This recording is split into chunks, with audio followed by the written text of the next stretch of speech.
Hello, my dear friends. Welcome back to my channel, Sime Pharmacy.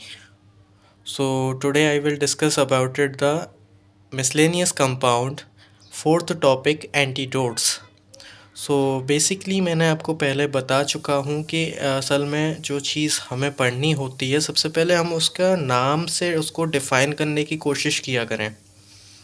Mainly antidotes यानी anti और dots. Anti हम कब use करते हैं जबकि हम किसी चीज़ के एंटी यानी अगेंस्ट काम करते हैं। किसी चीज़ के अगेंस्ट काम करेंगे उसको, जैसे कि आपने देखा होगा काफ़ी सारी दवाएं होती हैं, anti allergic, anti pyretic, anti analgesic, anti antibiotic. Antibiotics तो सुना ही होगा मेनली सबने। एंटीबायोटिक्स क्या काम करती है? एंटीबायोटिक्स मतलब बायोटिक्स का मतलब बैक्टीरिया, एंटी का मतलब अगेंस्ट। तो बैक्टीरिया के अगेंस्ट जो मेडिसिन वर्क करती है उनको एंटीबायोटिक कहते हैं। उसी तरह हम एंटीडोट्स के बारे में जानेंगे। एंटीडोट्स क्या होते हैं? एंटीडोट्स वो होते हैं जो कि वह सब्सटेंस होते हैं जो कि जब हम कोई पॉइज़न मतलब इनडायरेक्टली या डायरेक्टली कोई पॉइज़न खा लेते हैं हम, तो उसका इफ़ेक्ट जो है डिक्रीज़ करने के लिए या फिर एंटीडोट को न्यूट्रलाइज़ करने के लिए क्या करते हैं हम, उसके पॉइज़न के इफ़ेक्ट को डिक्रीज़ करने के लिए, न्यूट्रलाइज़ करने के लिए हम एंटीडोट्स यूज़ करते हैं। तो एंटीडोट्स का मतलब आप समझ ही गए होंगे। एंटी का मतलब अगेंस्ट, डोस्ट का मतलब पॉइज़न के अगेंस्ट। तो सिंपली ये डेफिनेशन हम क्लियर कर लेते हैं। So antidotes are the substance which are used to neutralize यानी कम करना the action of poison known as antidotes. तो सिंपली हमारा 3 लाइन में ये डेफिनेशन फिनिश होती है और 3 लाइन में हम जो है सब कुछ समझते हैं। आप इसको अगर AKTU काफ़ी सारी यूनिवर्सिटी है, बट बी फार्मा में आप एग्ज़ाम देने जाओगे तो आपको इस डेफिनेशन को एग्ज़ामिनर गलत नहीं कर सकता है। ये सिंपली डेफिनेशन है और इजीली याद हो जाती है। ख़ासकर यूपी बोर्ड के लिए तो वेरी इजीली है, क्योंकि सिंपलेस्ट इसमें वर्ड है। एंटीडोट्स आर द सब्सटेंस यानी एंटीडोट एक सब्सटेंस है, सब्सटेंस होते हैं या ड्रग होती है ना, विच जो कि आर यूज्ड टू जो कि यूज़ किए जाते हैं neutralize the action of poison यानी न्यूट्रलाइज करने के लिए, कम करने के लिए द एक्शन ऑफ पॉइज़न। किसका एक्शन? जहर का एक्शन कम करने के लिए, यानी जहर का जो है पॉइज़न का एक्शन कम करने के लिए, डिक्रीज़ करने के लिए, न्यूट्रलाइज करने के लिए हम यूज़ करते हैं एंटीडोट्स, तो नॉन एज एंटीडोट्स सिंपली। और इसके एग्जांपल्स के बारे में बात करें तो इसके एग्जांपल 2 होते हैं। Example number 1 activated charcoal. आपने एक्टिवेटेड चारकोल जो है सुना होगा, कोयले को एक्टिवेटेड चारकोल बोलते हैं। जबकि हमारे कोई घर में कोई कुछ खा ले, मतलब कभी बाई चांस ऐसा, खुदा ना खास्ते कभी ऐसा हो, अगर कोई बाई चांस पॉइज़न वगैरह डायरेक्टली या इनडायरेक्टली कोई खा ले तो उसके लिए क्या है, एक्टिवेटेड चारकोल यूज़ किया जाता है। एक्टिवेटेड चारकोल को आप याद रख सकते हैं इस तरीके से कि आपने एक मूवी आई थी RRR, तो उसमें देखा होगा उसको जब हीरो को स्नेक कट कर लेता है, स्नेक उसको जो है काट लेता है, तो दूसरा हीरो क्या करता है, कोयले को जो है खोला कर यानी जो है अंगारे टाइप का बनाकर उसके जो है बांध देता है हाथ पे।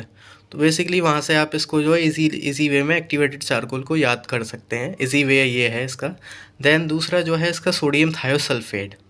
इसके बेसिकली 2 एग्जाम्पल हैं, मेनली इसके 2 ही एग्जाम्पल लिखे जाते हैं और 2 ही एग्जाम्पल, ठीक है। एक्टिवेटेड चारकोल यानी कोयला, सोडियम थायोसल्फेट, ठीक है। देन इसकी आइडियल प्रॉपर्टीज़ के बारे में बात करें। आइडियल प्रॉपर्टीज़ क्या क्या होनी चाहिए इसके अंदर? It should be non toxic, it should be non allergic, it should have fast action, then it should have low cost, it should have antidotes action. तो नॉन टॉक्सिक से हमें क्या समझ में आता है कि हम किस लिए खा रहे हैं एंटीडोट्स, किस लिए मतलब पेशेंट को दे रहे हैं या फिर किसी भी वे में दे रहे हैं एंटीडोट, तो उसका क्या होना चाहिए, नॉन टॉक्सिक होना चाहिए। यानी कि दे तो हम उसको जहर ख़त्म करने के लिए रहे हैं, लेकिन असल में उसको हम जहर ही दे रहे हैं, तो क्या ख़त्म होगा? वो तो बेचारा जहर से तो वैसे ही मर रहा था, आपने जो जहर दिया उससे और तो उसका जो है क्या बोलते हैं, सिनर्जिज्म कंडीशन हो जाती है ना। सिनर्जिज्म यानी उसकी 1 बाई 1 एक जहर दिया आपने, दूसरा जहर और तो जो है इंक्रीज़ हो जाता है फिर, है ना। तो इसलिए नॉन टॉक्सिक होना चाहिए। दूसरी चीज़ नॉन एलर्जिक होना चाहिए। पता लगा जहर से तो बेचारा बंदा परेशान ही है, परेशान हो रहा है, जहर से वैसे ही मरने वाला है, घबरा रहा है, उसको खुजली और हो गई, एलर्जी और हो गई किसी प्रकार की, इसलिए। देन तीसरी चीज़ आती है इसमें, शुड हैव फास्ट एक्शन, यानी कि उसका एंटीडोट्स का एक्शन कैसा होना चाहिए। बेसिकली सारी दवाओं में ठीक है, लेकिन वो देर से असर कर रहे हैं तो कोई बात नहीं, लेकिन असल जो मेन दवा है, ये जो है हमारी मेन ड्रग है एंटीडोट्स, उसका मेन एक्शन, मेन मतलब मेन वर्क क्या है, फास्ट एक्शन होना चाहिए, तभी तो वो अच्छा वर्क करेगी, तभी तो उसको बंदा यूज़ करेगा। देन फोर्थ इसका, it should have low cost, यानी कि ये लो कॉस्ट होना चाहिए, मिडिल क्लास लोग भी आसानी से, हमारा मेन मुद्दा तो यही रहेगा, इसको जो है लो और मिडल दोनों ही टेक कर सकें, ठीक है, ले सकें, इसको ख़रीद सकें। देन एंटीडोट्स एक्शन उसमें होना ही चाहिए। भाई एंटीडोट्स के लिए खा रहे हैं तो एंटीडोट एक्शन नहीं होगा और क्या, उसमें हेमेटिनिक्स एक्शन होगा या फिर एक्सपेक्टोरेंट एक्शन होगा, तो इसलिए मेनली इसमें ये एक्शन भी होना चाहिए। ओके, देन इसके बाद हम बात फर्दर इसके क्लासिफिकेशन के बारे में। तो फर्दर क्लासिफिकेशन इसका जो है डिवाइडेड है 3 टाइप्स में, chemical antidotes, physiological antidotes and mechanical antidotes. तो सबसे पहले हम बात कर लेते हैं केमिकल एंटीडोट्स की। तो इसको देखो, समझो थोड़ा सा, है ना। तो केमिकल एंटीडोट्स क्या होते हैं? Chemical antidotes are the substance which change the chemical nature of poison known as chemical antidotes. यानी क्या होते हैं? Chemical antidotes are the substance, ये एक सब्सटेंस होते हैं विच, जो कि change the chemical nature of poison, यानी पॉइजन का जो है नेचर चेंज कर लेते हैं। मैं एक इसके तौर पे बताए तौर पे जो है आपको एग्जांपल बताता हूँ, या फिर एक मतलब एक तरीके का, मतलब इसी से सपोर्टेड, इसी से बिलोंग करता है। तो जैसे कि एक किसी चोर है, कोई चोर चोरी करता है, उसको पुलिस वालों ने पकड़ लिया, ठीक है। तो वो क्या है, कई दिन रहा, हवालात में बंद रहा, तो उसकी ठुकाई पिटाई हुई, उसके बाद में वो बड़ा शरीफ होके निकला, मतलब अब मैं चोरी नहीं करूँगा, 1 रुपये की भी चोरी नहीं करूँगा, पूरा मतलब हॉनेस्टली मैन बन जाऊँगा, मतलब पूरा ईमानदार बंदा बन जाऊँगा। तो उसी तरह क्या है, हमारा केमिकल नेचर भी उसी तरह है, विच चेंज द केमिकल नेचर, यानी केमिकल नेचर जो पॉइज़न का नेचर होता है, पॉइजिक जो नेचर होता है उसको चेंज कर देता है अच्छे नेचर में, यानी कि उसको सुधार देता है। पॉइज़न की जगह उसको क्या है, एक ऐसा बना देता है जो कि बॉडी में टॉक्सिसिटी क्रिएट ना करे, है ना। तो इससे बेसिकली हम ये जानेंगे, known as a chemical antidotes. इसका एग्जांपल की बात करें, सोडियम थायोसल्फेट, इसका फॉर्मूला होता है Na2S2O3.5H2O, इसके अंदर 5 वाटर होते हैं। देन सेकंड हम बात करें फिजियोलॉजिकल एंटीडोट्स की। Physiological antidote are the substance which reverse the action of poison known as a physiological antidotes. Physiological antidotes क्या होते हैं? फिजिकली बात करें फिजियोलॉजिकल एंटीडोट्स की, फिजियोलॉजिकल एंटीडोट्स क्या करते हैं, एक सब्सटेंस होते हैं विच, जो कि reverse the action of poison, यानी जो पॉइज़न का इफ़ेक्ट जो है रिवर्स कर देते हैं। यानी कि जैसे कि सोडियम थायोसल्फेट, वो क्या कर रहा था, इसका केमिकल नेचर चेंज कर रहा था, इसका क्या कर रहा है फिजियोलॉजिकल, इसको क्या है रिवर्स कर देता है, यानी वापस कर देता है। जहर किसी भी प्रकार से हमारी बॉडी में आया और हमने फिजियोलॉजिकल एंटीडोट दिया, वो उसको रिवर्स कर देगा, रिवर्स भेज देगा। इसका एग्जांपल है सोडियम नाइट्राइल, NaNO3, इसका जो है फॉर्मूला है।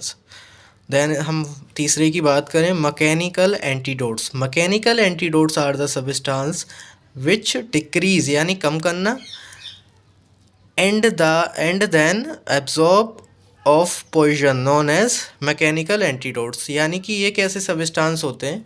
ये एक ऐसे सब्सटेंस होते हैं जो कि मैकेनिकल एंटीडोट्स बोले जाते हैं, विच, जो कि डिक्रीज़ करते हैं एक्शन ऑफ पॉइजन। पहले क्या करते हैं, ये डिक्रीज़ करते हैं एक्शन ऑफ पॉइजन के एक्शन को क्या है, डिक्रीज़ करते हैं। देन उसके बाद में एब्जॉर्बेबल फॉर्म कर देते हैं, यानी उसको पचा लेते हैं। इसका एग्जांपल है एक्टिवेटेड चारकोल। तो activated charcoal simply, I hope कि ये तीनों आपको क्लासिफिकेशन समझ में आए होंगे। बेसिकली मैंने जो है बहुत डिटेल में एंड बहुत इजी वे में आपको समझाए हैं। अगर फिर भी आपको कोई प्रॉब्लम हो तो आप मुझे कमेंट में लिख सकते हो, आपको कोई भी प्रॉब्लम हो। देन आगे हम इसके जो है कंपाउंड्स की बात करें, कंपाउंड इसमें हम बात करेंगे सोडियम थायोसल्फेट, मेनली इसका जो है एग्ज़ाम में यही पूछा जाता है, तो हम इसी के बारे में बात करेंगे। तो सबसे पहले हम बात करते हैं मॉलिक्यूलर फार्मूले की। फार्मूला क्या होता है इसका, Na2S2O3.5H2O, मैं आपको पहले बता चुका हूँ, लेकिन फिर भी ये जो है आपका फार्मूला होता है, तो ये भी आपको याद कर लेना है, सिंपल ही फार्मूला है इसका। और बाकी का जिन लोगों ने अच्छे से जो है इंटर और हाई स्कूल हो, जिसका इंटर अच्छे से हुआ है केमिकल बायोलॉजी, मतलब उन्हीं के लोगों के लिए इजीली होता है थोड़ा, बाकी का हमें तो थोड़ी मेहनत करनी पड़ती है। देन हम इसके मॉलिक्यूलर वेट के बारे में बात करें तो 248.18 ग्राम पर मोल, यानी 248.80 ग्राम पर मोल। ओके, ग्राम पर मोल होता है ये। अच्छा, ये एक मेनली मैं आपको हेल्पफुल चीज़ बता दूं, अगर आपको पता है कि इसके पीछे कोई पॉइंट में कुछ आ रहा है तो आप इसको लगा सकते हो, इससे आपकी ये हेल्प होगी कि इससे आपको ये हेल्प हो सकती है कि आप आगे का लिख दोगे तो पीछे का अगर आप भूल रहे हो कि पॉइंट में क्या था तो आप ये उसको मेंशन कर सकते हो, फिर आपको ये लिखने की ज़रूरत नहीं है। इसको आप नहीं भी लिखो तो भी इस फॉर्मूले से एग्जामिनर समझ जाएगा। ओके, देन इसका सिनोनिम की बात करें, सिनोनिम जो है इसका हाइपो बोला जाता है, इसको हाइपो, सोडियम थायोसल्फेट को हम हाइपो बोलते हैं, इसका सिनोनिम जो है। देन इसके हम मेथड ऑफ प्रिपरेशन की बात करें, मेथड ऑफ प्रिपरेशन क्या है इसका, when sodium sulphite react with powder of sulphur powder it gives sodium thiosulphate. तो बेसिकली वेरी इजी वे में जो है रिएक्शन भी की गई है इसकी, तो वेरी इजी वे में सोडियम थायोसल्फेट की method of preparation very easy way में। तो समझो Na2SO3 यानी सोडियम सल्फाइड किसके साथ में रिएक्ट कर रहा है, सल्फर पाउडर के साथ में रिएक्ट कर रहा है, तो इट गिव्स क्या दे रहा है ये, Na2S2O3.5H2O, ये हमें प्रोवाइड कर रहा है। किसके बाद, ये हमारा sodium sulphide plus sulphur powder के साथ में रिएक्शन के बाद में it gives Na2S2O3 sodium thiosulphate. Okay, then आगे हम बात करें इसकी, हम प्रॉपर्टीज़ की बात करें तो प्रॉपर्टीज़ इसकी 5 वे में डिवाइडेड हैं। तो प्रॉपर्टीज़ क्या होती है, सबसे पहला हम पहले भी पढ़ चुके हैं, सबसे पहला क्या मैटर करता है, कलर, कि सब्सटेंस का कलर कैसा है, सोडियम थायोसल्फेट का कलर कैसा है। सोडियम थायोसल्फेट का कलर है कलरलेस। ऑर्डर की बात करें तो ऑर्डर है ऑर्डरलेस। और टेस्ट की बात करें तो टेस्ट है बिटर एंड साल्टी टेस्ट।